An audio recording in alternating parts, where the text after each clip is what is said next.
एक कंपनी ने सुबह सुबह 6 बजे अपने हजारों एम्प्लॉयज को एक ईमेल भेजा। ईमेल में लिखा था आपको नौकरी से हटाया जा रहा है। पीटीआई के हिसाब से करीब 30,000 लोगों के साथ ऐसा हुआ।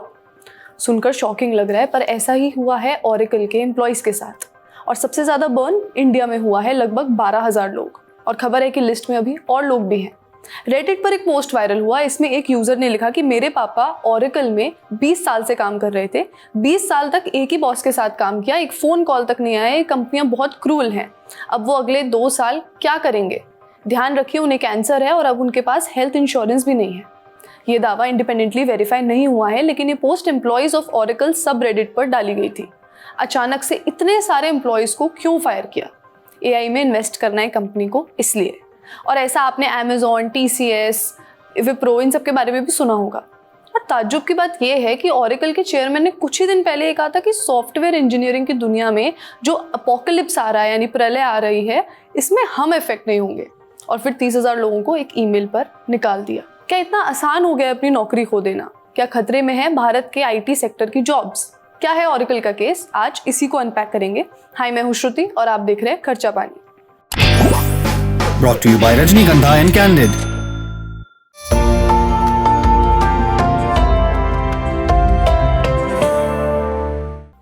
मार्च को ओरेकल ने बड़े लेवल पर लोगों को नौकरी से निकालने का ऐलान किया। हजारों एम्प्लॉयज ने सुबह 6 बजे एक ईमेल देखा जिसमें लिखा था कि उनकी नौकरी अब नहीं रही।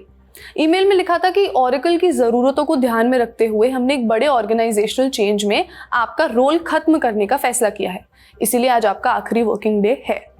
ये ईमेल बिजनेस इनसाइडर ने रिपोर्ट किया है और कई एम्प्लॉयज ने ऑनलाइन शेयर भी किया है। Candid dusting powder, 4 skin problems का एक expert solution. Candid dusting powder, हटा खुजली, लगा कैंडिड। कंपनी ने यह भी कहा कि वो सेवरेंस पैकेज दे रही है, मतलब नौकरी जाने के बाद कुछ पैसा दिया जाएगा, लेकिन अभी पता नहीं है कि कितना मिलेगा और किसको मिलेगा। और ये सब अचानक से नहीं हो रहा है, पहले से ही कुछ इंडिकेशन थी। ये छटनी इंडिया में भी हुई है। मई 2025 तक ओरेकल में करीब 1,62,000 लोग काम कर रहे थे। एग्जैक्टली कितने लोगों की नौकरी गई है कंपनी ने ऑफिशियली नहीं बताया है। पीटीआई के हिसाब से सिर्फ इंडिया में ही करीब 12,000 एम्प्लॉयज को निकाल दिया है। और ये भी कहा गया है कि एक और राउंड होगा अभी ले ऑफ्स का। तो क्यों हुए हैं ये ले ऑफ्स? सबसे पहली बात, कंपनी अपने बिजनेस को बदल रही है। ओरेकल अब अपना ज़्यादा पैसा और रिसोर्सेज आर्टिफिशियल इंटेलिजेंस और क्लाउड इंफ्रास्ट्रक्चर पर लगा रहे हैं। एनालिस्ट का कहना है कि कंपनी अपने पुराने काम, जैसे जो ट्रेडिशनल सॉफ्टवेयर्स होते थे और जो ऑपरेशंस थे कंपनी के, उनसे हटकर नई चीज़ों की तरफ फोकस कर रही है। मेनली सॉफ्टवेयर बेचने का काम था पहले, जो कंपनी अपने सर्वर्स पर चलाती थी, लेकिन अब दुनिया क्लाउड और एआई की तरफ जा रही है। अब कंपनी नए डेटा सेंटर्स बना रही है और अपनी कंप्यूटिंग कैपेसिटी बढ़ा रही है। अभी कंप्यूटिंग कैपेसिटी क्या है, क्यों ज़रूरी है? क्योंकि जो एआई मॉडल्स होते हैं, जैसे आप चैट जीपीटी, क्लॉड, इन सब पे कुछ भी सर्च करते हैं तो आ जाता है, तो उन मॉडल्स को ट्रेन करने के लिए और चलाने के लिए बहुत ताकतवर कंप्यूटर्स चाहिए होते हैं। और इस सब में जाता है हज़ारों करोड़ों का इन्वेस्टमेंट। मतलब कंपनी एआई को ताकतवर बनाने के लिए इंसानों पर खर्च कम कर रही है, उन्हें निकाल रही है। और अब यही एआई आगे जाके और इंसानों की जगह भी लेगा। इसमें एक इंटरेस्टिंग बात ये सामने आई कि ओरेकल के फाउंडर लैरी एलिसन, जो अभी कंपनी के चेयरमैन भी हैं, उन्होंने हाल ही में जो अर्निंग्स कॉल हुई थी उसमें कहा कि एआई से सॉफ्टवेयर इंडस्ट्री हिल सकती है, लेकिन ओरेकल को कोई खतरा नहीं है। उन्होंने कहा, this is why we think the SaaS apocalypse applies to others but not to us. अब यहाँ पर जो ओरेकल के सीईओ हैं माइक सिसिलिया, उन्होंने भी इस लाइन को आगे बढ़ाते हुए कहा कि I do think that AI tools would be a threat if we weren't adopting them. CEO का भी साफ यही कहना है कि एआई थ्रेट हो सकता है, लेकिन ओरेकल इतनी तेजी से एआई अपना रहा है कि उन्हें डरने की जरूरत नहीं है। अब इसी से आज की सिचुएशन को जोड़िए कि एक तरफ कंपनी कह रही है एआई से उसे कोई खतरा नहीं है, बल्कि वो खुद विनर बनने वाले हैं। दूसरी तरफ उसी एआई पुश के चलते कंपनी हजारों लोगों को एक ईमेल पे नौकरी से निकाल देती है। तो असल में विनर कौन बन रहा है, ये आप हमें कमेंट्स में बताइए। तो सवाल ये बनता है कि अगर एआई प्रॉब्लम नहीं है तो फिर इतनी बड़ी संख्या में लोगों की नौकरियां क्यों जा रही हैं? आपको लग रहा है कि ये सिर्फ ओरेकल की कहानी है, तो ऐसा बिल्कुल नहीं है। ये पूरा एक ट्रेंड बन चुका है, खासकर आईटी सेक्टर में।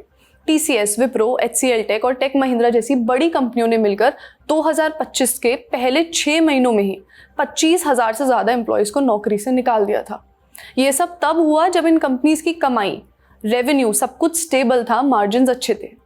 यानी समस्या ये नहीं है कि कंपनियां घाटे में चल रही थी, बल्कि असली बदलाव कहीं और हो रहा है। ये कोई नॉर्मल ले ऑफ नहीं है, ये नॉर्मल नहीं है, ये छटनी एक बड़े स्ट्रक्चरल चेंज का संकेत है। इंडिया का जो आउटसोर्सिंग मॉडल सालों से चल रहा था वो अब बदल रहा है। जो कोविड की महामारी आई थी उसके दौरान कंपनियों ने ज़रूरत से ज़्यादा हायरिंग भी कर ली थी और अब इन्वेस्टर्स का दबाव है कि काम को ज़्यादा एफिशिएंट बनाए रखने के लिए एआई का इस्तेमाल करें, और एआई मतलब कम लोगों में ज़्यादा काम निकाला जाए। अगर पिछले 18 महीनों का डेटा देखें तो इंडियन आईटी सर्विसेज कंपनियों ने मिलाकर करीब 80,000 लोगों को नौकरी से निकाला है। टीसीएस ने हाल ही में कहा है कि वो मार्च 2026 तक 12,200 जॉब्स खत्म करेगी। यहाँ मैं जॉब्स खत्म करने की बात इसीलिए कह रही हूँ क्योंकि वो रोल्स ही एलिमिनेट किए जाने वाले हैं। इन्फोसिस ने 2024 में 25,994 एम्प्लॉयज़ को निकाला और फिर 2025 में 700 ट्रेनीज को भी टर्मिनेट कर दिया। विप्रो ने 2024 में 24,516 रोल्स हटाए और हाल के महीनों में कई मिड लेवल पोजीशंस भी एलिमिनेट की। टेक महिंद्रा ने 10,669 जॉब्स खत्म करी और 2025 के आखिरी क्वार्टर में ही 1,757 लोग और बाहर किए। इसको एक्सपर्ट्स एक नए नाम से बुला रहे हैं, सर्विस फ्रेजिलिटी, यानी सर्विसेज खुद कमज़ोर और अस्थिर होती जा रही हैं। जिन लोगों को निकाला गया है उनमें ज़्यादातर मिड सीनियर लेवल के आईटी प्रोफेशनल्स थे। कंपनियों का कहना है कि ये लोग नए स्किल्स खासकर एआई के हिसाब से खुद को अपडेट नहीं कर पाए। HFS रिसर्च के executive research leader Ashwin Venkatesan कहते हैं कि जो सीनियर प्रोफेशनल्स पुराने तरीकों से काम कर रहे थे वो एआई बेस्ड वर्कफ्लो के साथ खुद को ढाल नहीं पाए। जैसे ही ये लोग सिस्टम से बाहर हुए, कंपनी के अंदर जो जमा हुआ एक्सपीरियंस था, नॉलेज थी, वो भी चली गई। आईटी सेक्टर में सिर्फ जॉब्स नहीं जा रही हैं बल्कि काम करने का पूरा तरीका बदल रहा है, और ये ध्यान में रखना ज़रूरी है कि भारत में हज़ारों लोग, लाखों लोग आईटी सेक्टर पर अपनी जॉब के लिए निर्भर हैं।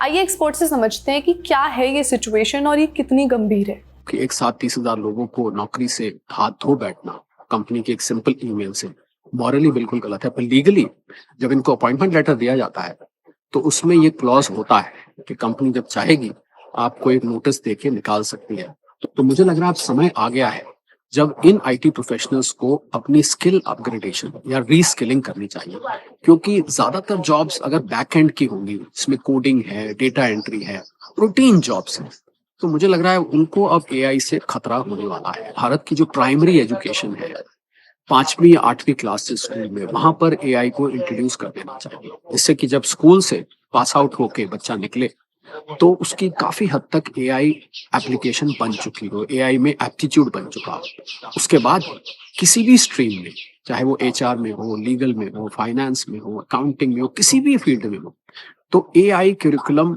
उसको साथ लगा रहना चाहिए। क्या आपने भी अपने आसपास लोगों को एआई की वजह से अपनी नौकरी खोते हुए देखा है? आप इस बारे में क्या सोचते हैं, हमें कमेंट्स में बताएं। आज का खर्चा पानी ये तक, अपना ख्याल रखिए और देखते रहिए द लर्निंग टॉप। शुक्रिया।